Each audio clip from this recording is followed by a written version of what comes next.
Hello everyone and welcome back to Michelle's Meanderings.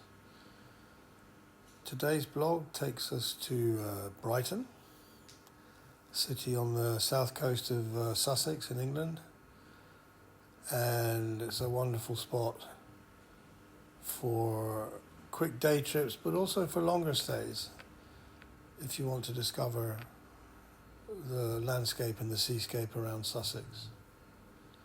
What you see here is the beach and the cliffs around the Seven Sisters. These are east of the city. And in fact, Brighton's a great starting place to explore Sussex and the south coast, with the cliffs of the Seven Sisters all the way up to Beachy Head and the White Cliffs of Dover. Really classic, beautiful landscape. As you can see, it does attract a lot of tourists. There's a few hikes. They're easy strolls rather than hikes, although you could go on for miles along the seafront.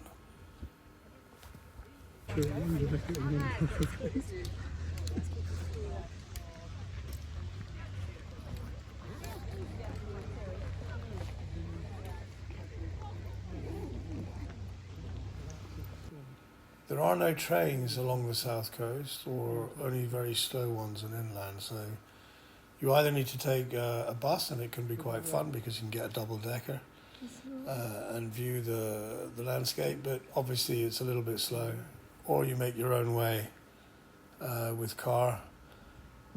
Cycling is also an option, but the roads aren't necessarily always bicycle friendly, and traffic can be a little bit dicey. But whatever your means of transport, it's a wonderful base for a day out or a few days stay, depending on the time of year you're going.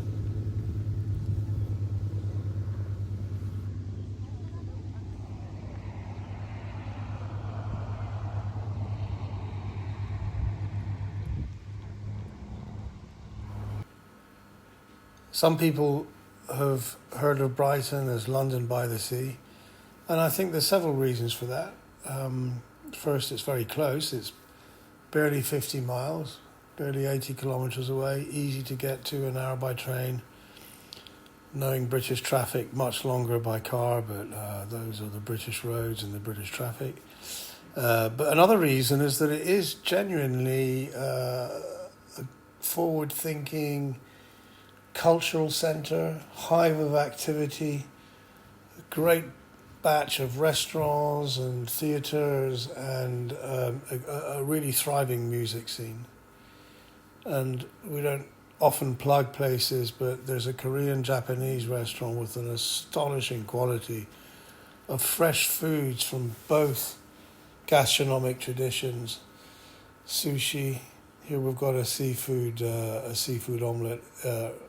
I'll name the place. It's called Oshio. It's in Brighton near the station and the North Lanes, and we'll talk about the lanes in a minute. Really an exceptional restaurant. Definitely worth trying. The North Lanes, spelt Laines, it's not to be confused with the lanes. It's an area north of the city near the station. Very bohemian and cultural. And just sitting on top of the lanes themselves, they're spelled Lanes, which are the narrow, winding labyrinth of little streets with boutique shops, boutique retail, and boutique restaurants. You can see how busy it gets, and just what a active centre Brighton can be from the type of stores you see here.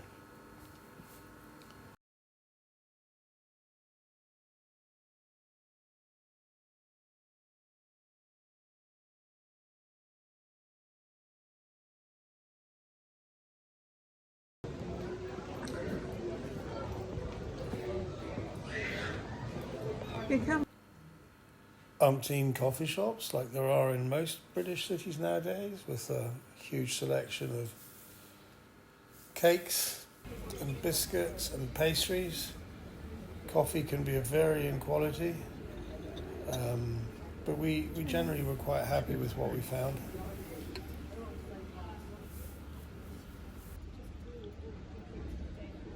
I love this coffee.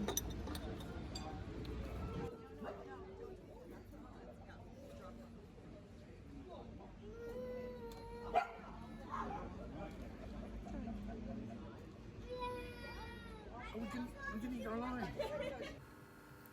But of course, the main attraction is the beach. And it's what has, since the 17th century, brought people congregating in this area. Brighton was never a port. It was the seaside and the health-giving properties of sea bathing that first brought people from outside of the town, from London to Brighton.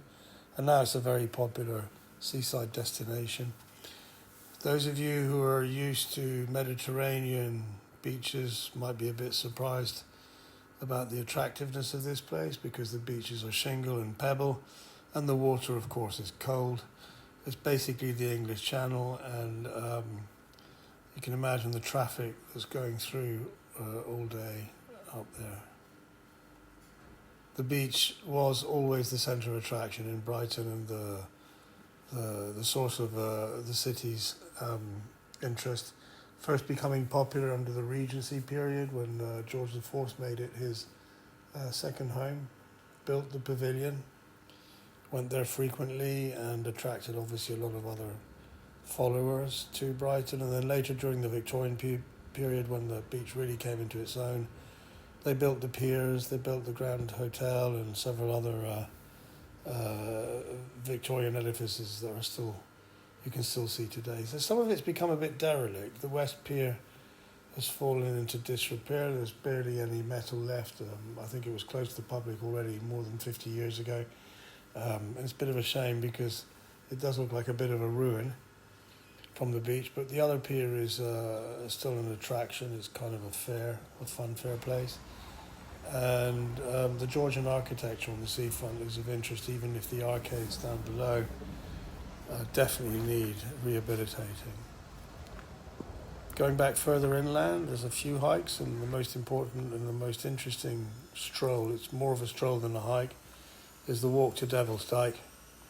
Devil's Dyke is an interesting feature of the landscape, with a deep cleft in the stony hills, and really worth a walk and a little day out to see a different kind of landscape from what you see at the seaside. This is the beginning of Sussex. This is where you start getting close to the real Sussex countryside, and as you can see, the English landscape can be really glorious in summer.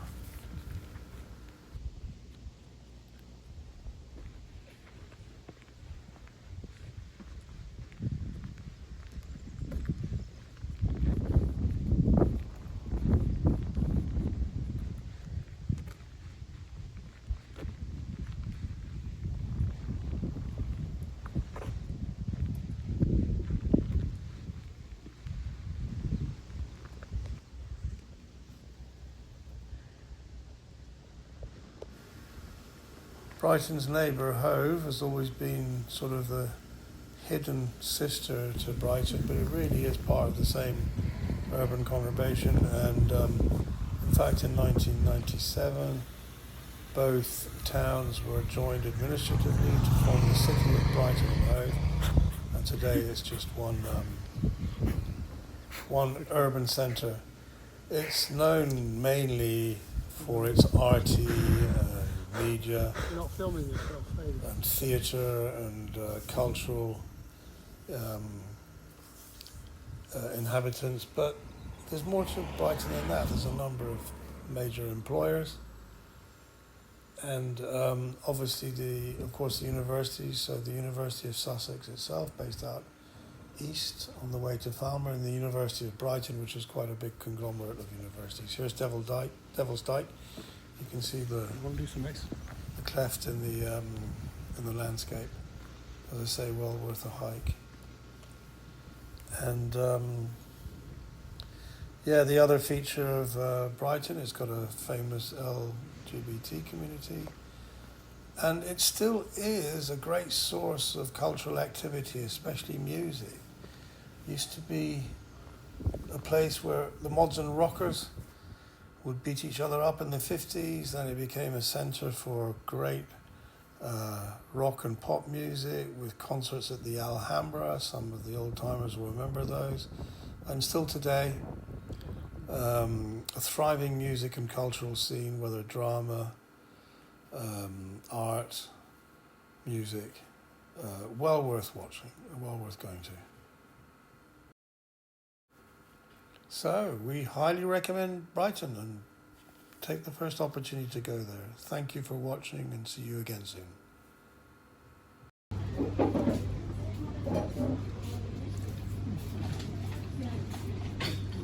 Who is it?